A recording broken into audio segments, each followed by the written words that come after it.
بسم الله. السلام عليكم ورحمة الله وبركاته. كسو دواada مطبخ منى. maanta waxaan sameynaynaa quraac yar aad u fudud aad cabi kartid markaad waqti haysan ama markaad jimicsi tagaysid oo ku dharjinaysa insha Allah. صحة والعافية. daawasho wacan. quraacda inta si doono waa quraac aad iyo aad u fudud nafaqana leh waqti markaad haysan isku tuuri kartid insha Allah. culaysna ah oo aad insha Allah ku dhargi doontiin. marka halkan waxa igu jira boorash ka faa'iidooyin aad badan buu leeyahay aan laga sheekeyn karin. waxaan kaloo haysanaa chia seed. maalintii waan inii sheegay nabaadka chia seed yiraahdo Google ka eega in ku iri faa'iidooyin badan buu leeyahay nafaqo badan. waxaan ku daraynaa lawz protein badan buu leeyahay xabad muus ah iyo caano. beedka marmarna ku daraa marmarna ka daaya.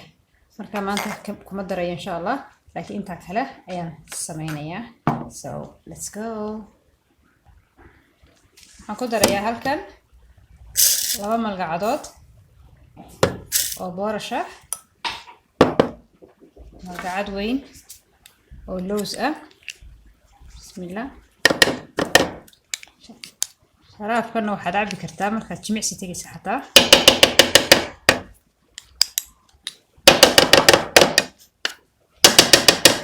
بسم الله. هسليه وحبا ماشي قدر. بسم الله. دانا اسكلاف شي سيد كيني وقدرينا حبديني موسكا هيد.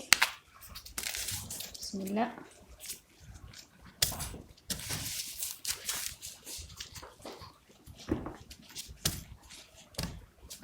فكاس يعني هني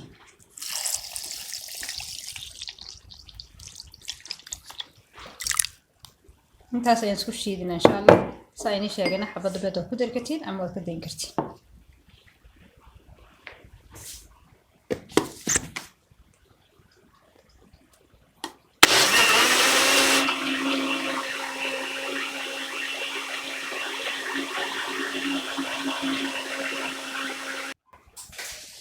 bismillah. waa diyaar sharaabkeeni